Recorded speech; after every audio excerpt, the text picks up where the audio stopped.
Welcome to the CBS Eye on Money show. It is Thursday, January 20th, and we are delighted that you are joining us. I don't know why, but January 20th sort of sticks in my brain for some reason. I guess it might be, is it someone's anniversary? I don't know. It's like the date seems to be important to me. I'm not sure why. But be that as it may, Mark, what is exciting about today for you that you're well into the Australian Open, right? We are in the middle of week one, so still plenty of action going on. I like that. So, of course, we're not recording this on this day, but Mark, you're just projecting forward that you will be sleep deprived and into it. Now, before the whole tournament starts, because it has already started, do you think that Djokovic should be able to compete or not? I am on the side that he probably should not be able to compete, but I think he will be there. And if he's there, he will most likely win. Okay. Well, now we have you on the record for that, and we will see whether that turns out to be the case. We might have to re-record the top of this simply to make you less embarrassed by your projection and prediction. Okay. Well, let's see how it holds up. All right. That sounds good to me. We are here to answer your financial questions and sporting questions as well. Any sort of sporting questions. We like anything sports related. And by this time, Mark, also you will finally be done with Ted Lasso. So you'll have to have something else queued up, ready to go. Yeah, let me ask you, speaking of sports, so now that we know who's in the NFL playoffs, who will you be rooting for this year? Ugh. Do I have to root for anyone? Because, I thought you would say Buffalo. I mean, of course I'm going to root for Buffalo, but I mean, I think that they're a long shot.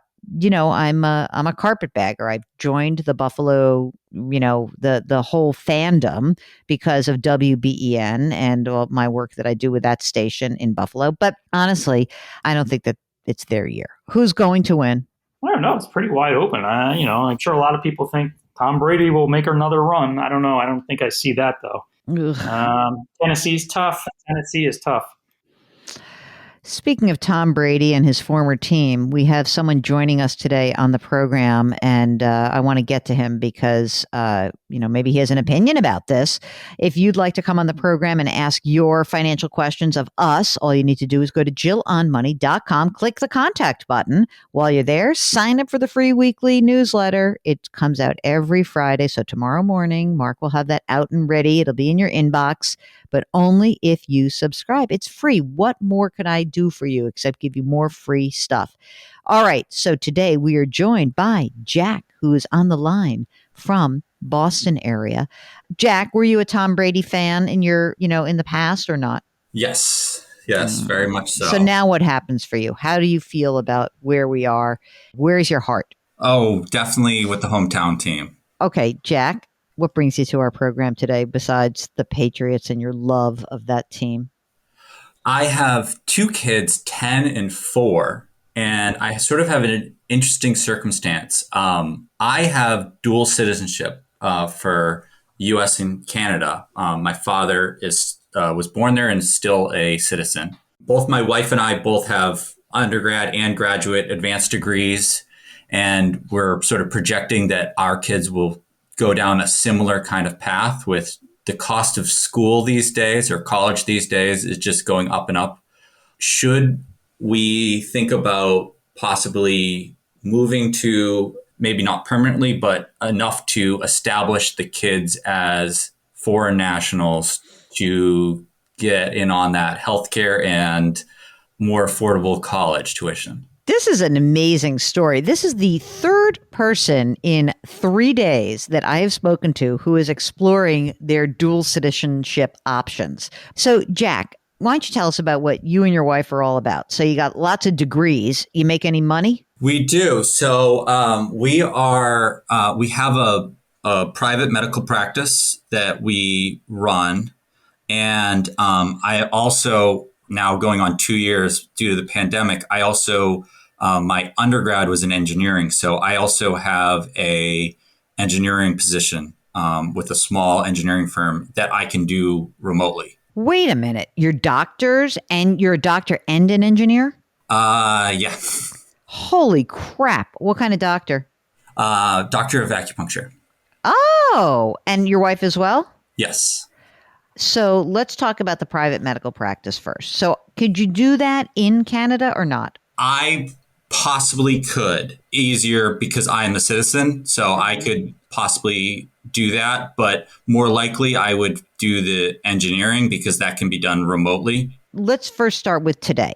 Yeah. The medical practice plus your engineering side hustle. How much are you earning as totally as a family? Medical practice total revenue is probably about 250, but we put a lot of expenses on that business, so that covers quite a few things. So after netting that out, probably about 150 from that, plus another 80 to 100 for the engineering. So let's say that you ditched the medical practice completely, like that we don't actually have any of that money coming in. Mm-hmm. And you were a full-time engineer working remotely in Canada. How much could you earn? No, that would be the same. I have a W-2 from the engineering firm. But I guess I was wondering, could you earn more? Like, because are you doing 2 full-time jobs? Is that what's happening? I took a step back in the medical practice. I treat a few nights a week. I don't treat every day. I see. She treats, I do the evenings. Yeah. That's a lot of work. Yeah. That's a lot. Mark, how do you feel about having the engineer acupuncture dual income now and then going just to the engineering? How do you think that that's going to work for them? I mean, I think it's going to work, but I think it's more a matter of the lifestyle preferences. It's like, are they happy where they are? So are you, Jack? First of all, obviously you can thrive in lots of places, right? You're making a lot of money. The practice is making a lot of money. Yeah. And frankly, you could essentially say your wife is the acupuncturist and you can be an engineer and you can stay in Boston and that's whatever the area and you'd make a good living. And, you sounds like you're doing pretty well. I mean, do you own a home? We do. How much is it worth? 900. Is there a mortgage outstanding? 365. And what about retirement? Do you have stuff through the practice, and then are you also putting money in retirement on the engineering income? Yes. So the engineering side's I have a simple that's maxed out. That's through Fidelity. Then we each both have been able to max out our Roth. Last year, because of the increased income, we also added in SEPs for each of us. So last year it ended up being about $9,500 each. Oh, that's great. Yeah. That's great. The kids are 10 and 4. Are they in private or public? Private. Is that forever? Like you can't send them to public school? Probably, yeah. The in-laws help with it. Oh, good. Yeah. And are they nearby? Connecticut. The thought wouldn't be necessarily moving immediately. This is more of a longer term as they're getting closer to high school. It's going to be a lot harder to do it then. I was just going to say, so wait, how many years do they have to be in Canada before being able to access this? That is I'm not totally clear yet exactly how long. With 3 to 6 months, you should be able to at least establish some sort of residency, seeing as they're my dependent. What happens if when they're that age, they really don't want to go? That's what I'm worried about. That's the hard part. Like, I know what you're saying, Mark. Like, I think I'm hearing this story and I'm like, this makes perfect financial sense. This is great. He's got the engineering income and I'm figure that your wife will figure out how to be an acupuncturist in Canada. I don't think that's going to be the worst thing in the world. She'll figure it out, right? So like, I'm sort of like, they're going to make a lot of money. This is going to be great. But I feel like you sort of have to be thinking about doing it sooner simply because I'm kind of worried that like, if you wait, then the kids are more entrenched.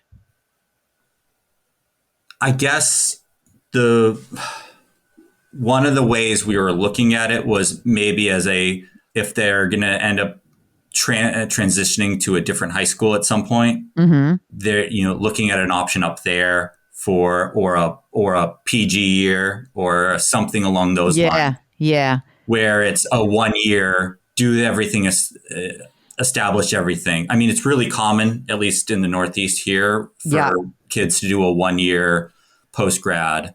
I mean, if you take college, the cost of college out of the equation, are you happy where you are? Do you enjoy life where you are? We do. Well, the area we're looking at Montreal, and it's an area that both of us are really familiar with and we love. And it's actually a lot more affordable of a city than Boston. Yeah. And plus the exchange rate is pretty good right now.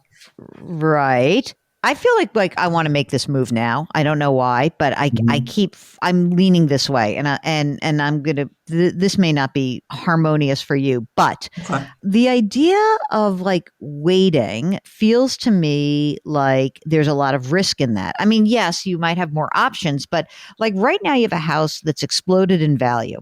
If you sold this house and took the money and rolled it into buying something in Canada, I bet you can get a lot for your money, right?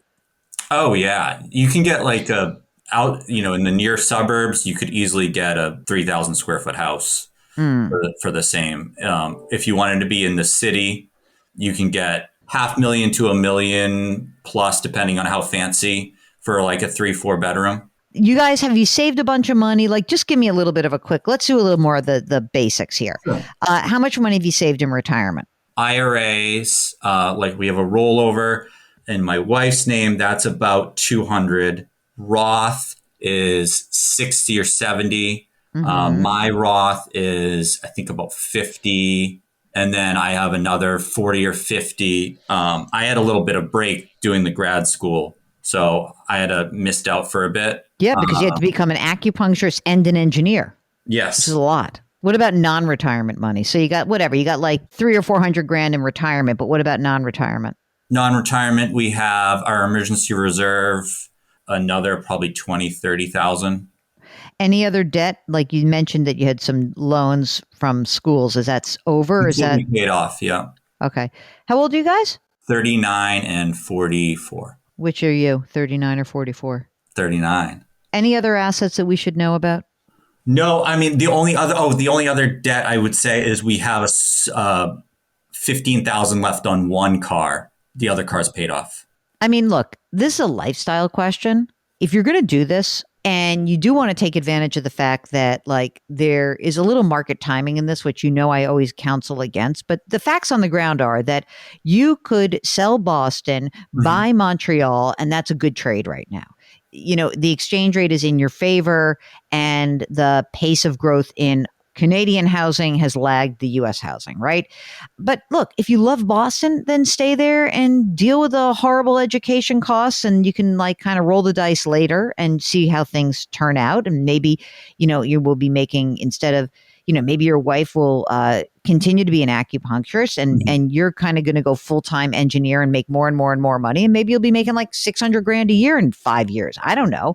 If this is an idea that you really want to pounce on and you like the idea of like, hey, you know what? We kind of want to get out of the Boston area anyway. And I would be more inclined to do it sooner rather than later. What about you, Mark? What are you thinking?